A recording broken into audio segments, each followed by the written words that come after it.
March of the Ants Evolved Edition Deluxe. Our thoughts. Fenny Rob over here, Evil Jeff over there, Super John over there. This is a game that came out originally in 2017, I believe. I have 2015, I think. Okay. Yeah. All right. I have the first edition of the game, and we have done a playthrough of that on the channel. I've had a couple of reviews actually about it, Q&A, etc. I probably will have a playlist at the end of this video for just March of the Ants. This is the Evolved edition, and this is the deluxe one that has the fancy wooden pieces for stuff. We just did a playthrough. There'll be a link to that at the end of the video. Now, we love 4X games, at least Jeff and I do. Mm-hmm. This game is very tense, as tense a 4X game as you will get. And it's funny because it seems like it doesn't have to be that tense, but every single decision you make has some cascading effect on some other aspect of the game. We're not going to teach you how to play the game. I'll put a link up here to a very good video that tells you how to play the game. I love it, even though I stink at it. And it definitely has a theme about it that is unusual with the ants as a 4X thing. Usually it's some kind of space thing or a military historic battle or some sort of, I don't know, fantasy type situation. Ants, though, has that survival aspect to it where you have to pay for things like moving your ants around and having enough food to actually feed them at the end of the round. So it feels like I want to do 6 things on my turn, but I can only do one thing, and it's always at the cost of 3 other things. I really like it. I think the changes they've made rules-wise are good. And the original game wasn't all over the place, but this one somehow tightens it up a little bit.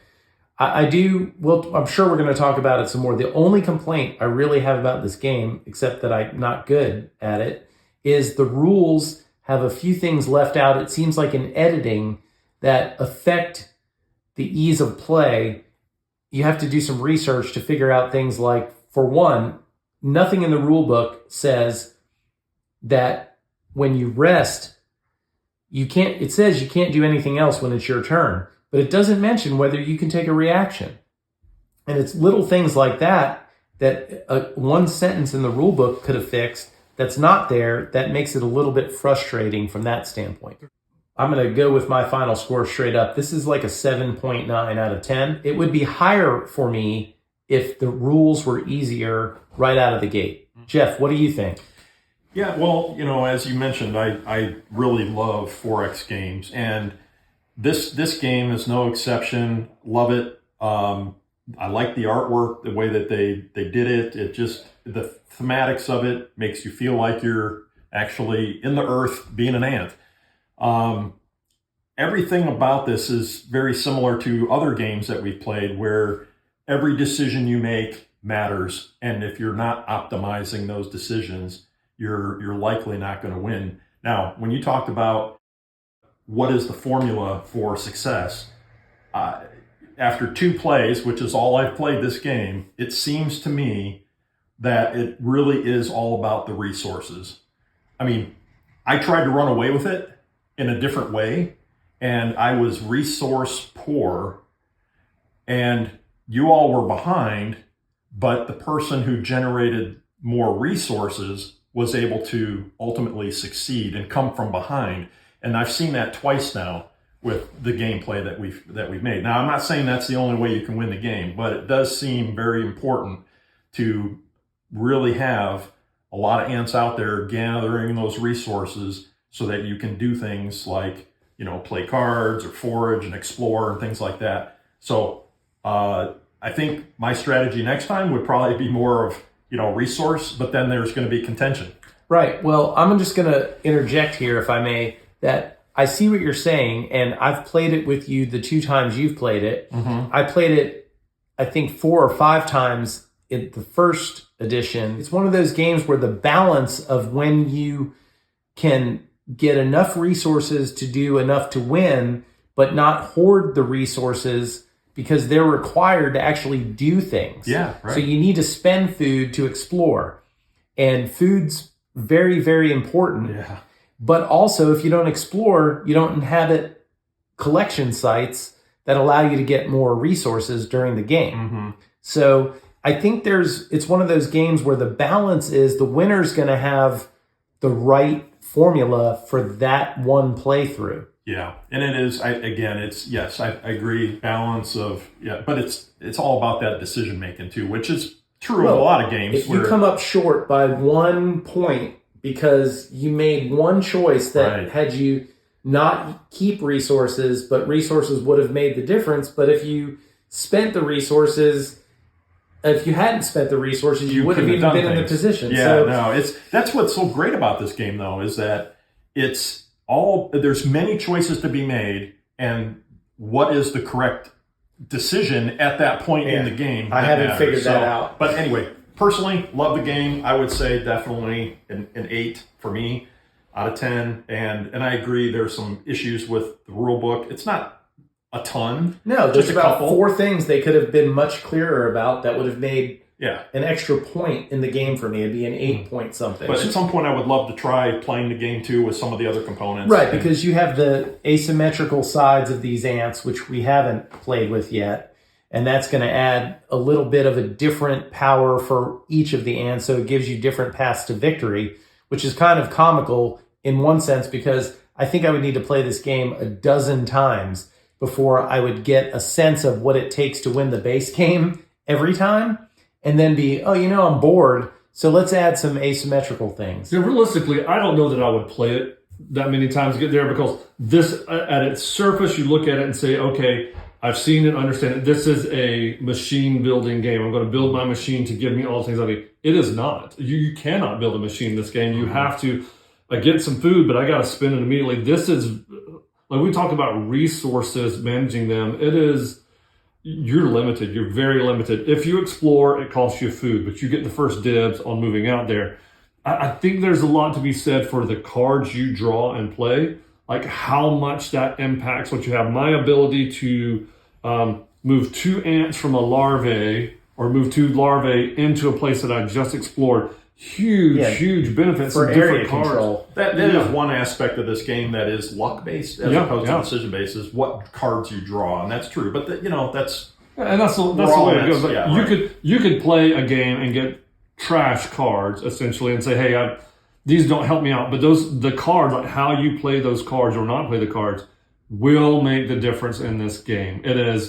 This is very tough area control. But I think you have to play cards well in order to have a chance to get that area control, to get the bonus things. Mm-hmm. In our game that we played through, Jeff triggered the end game a lot faster. I think what we had seen was Finny, Rob, and I were ready to, this 4th move, go do some big swings. But if it was the epic game, we would have passed him. You would have standing still. It, yeah. But the thing is, he was still close because of the way he played the game and ended on it. So there's some good balance here. This is when you look at it, I want to build my engine. I want to do these things in round 1. You can't play it that way. You've got to play it in. I've got to get every point I can right now and have just enough to get through the end of the round. Your goal at the end of every round is to have just enough to move into the next round. You like to build an engine and be very mathematical. It seems like this game is a little bit too chaotic for you to give it a super high score. Am I wrong there? Yeah, I would consider this game, if I had to classify it, I'd say it's a grind. And those grind games are tough for me to play through because I don't feel like I'm ever getting ahead or I'm making headway. If I'm in last place, if I have a path to victory, I don't see that. So it's tough for me because it's that constant grind. And even at the end, Jeff, having no plays left, came and took over my hex. And there's things like that, like, no, I want to control. That's the hard part for me. But the game is well balanced in that regard. So while it doesn't work for me, I do understand the balance that the game brings. Yeah, and I feel some of that you're experiencing. Like in a game with dice, I know when I throw the dice out that there's a chance I'm going to get the shaft. Here, while it seems like I'm in control where you get to play a card and get the ferocity, I still feel like not knowing what you're going to play or what you're going to play makes it almost even more painful than rolling the dice because I'm at your mercy.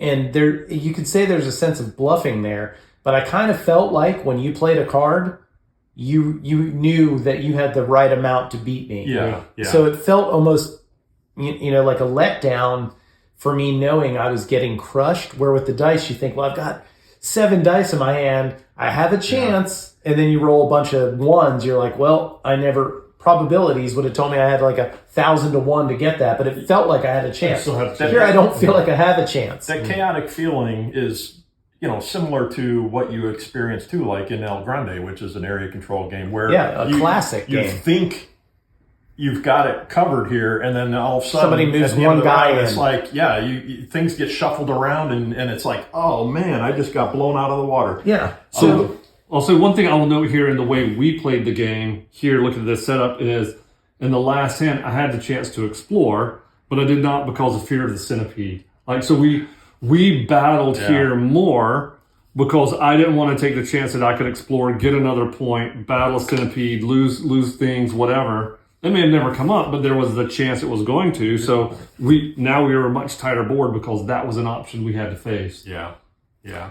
No, that's true. You just don't know what's going to come out and when. There's a centipede on the second tile. Finally, yeah. So, you end up with a situation that makes it almost impossible to get a long-term strategy in this game. I think is very difficult. Mm-hmm. You almost have to have a template strategy, which is, if I have 3 food, do I explore? What am I going to use my food for? Do I want to forage and get some cards? Do I want to use the food to march? To me, marching almost seems like that's a very weak one unless you pick the right time. Right. If you have the right time, you got to time it. Which, if you watch our playthrough, I was surprised on your last turn, you did not march and put a bunch in here going for those 3-point victories. But it was to my advantage. And if you had done that, I could have marched to going elsewhere. Right. But being in last place, you have to go with what you can do. Sure. And I did not want to lose getting my 2 points for the larva because I felt like I would go out there and spread myself thin, cost me a food. Let's say I send them all out there and I win, I lose a food. So that means to feed them, so I can't get the points at the end. Yeah. It's like everything you do, it's so tight. It definitely doesn't feel like a Reiner Knizia game by any means. Don't get me wrong. But the one thing about this game that does remind me of his designs is the currency that you need to win the game also costs you to take the actions. It's like in a game where it costs money to do things, but at the end of the game, the person with the most money wins. Right. And so, it's got that kind of...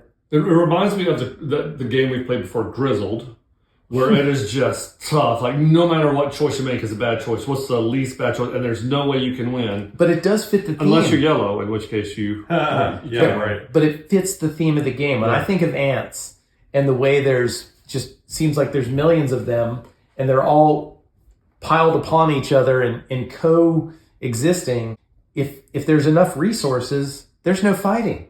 But as soon as there's one more ant than resources, it's an all-out battle for the thing. Yep. And it has that sense of desperation about it the whole time. I never feel comfortable a single moment playing this game, which sounds, again, like I can't stand that.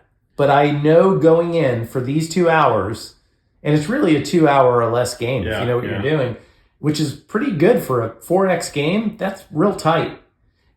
Is that you just feel every single bit of it hurts, but I like that feeling. These types of games, I feel like this game will kind of not get the due that it's deserving of, because as we move on in gaming, it seems like those moments of tension where you have to hurt somebody else or everybody's fighting for their lives seems to be more enjoyable these days for the gaming community. Not for us. No, we love it, but I feel like it's being filtered out over the course of game design. I hear you, but I think the issue here is like there is little room for catharsis in this game. Like I do something and I feel that reward, and hey, that's great. This game, like even when you get a reward, you're thinking about the next. Right. Like the Well, even very when you end win a of the battle, you lose half your ants. Yeah, And But that's what I love the about very this end of the game is the only time you get. You're that right. catharsis. Only when you figure out if you win Yeah. is the only time you're like, yes, that was fun. Yeah, yeah. It's 2 hours of slumber just for the final end point. But I that's, agree. That's what, I mean, did we not have a ton of fun playing this though? And that's the tension and the bantering back and forth because of that tension. I think it's because it is worth it to me. If you like games like Eclipse or El Grande or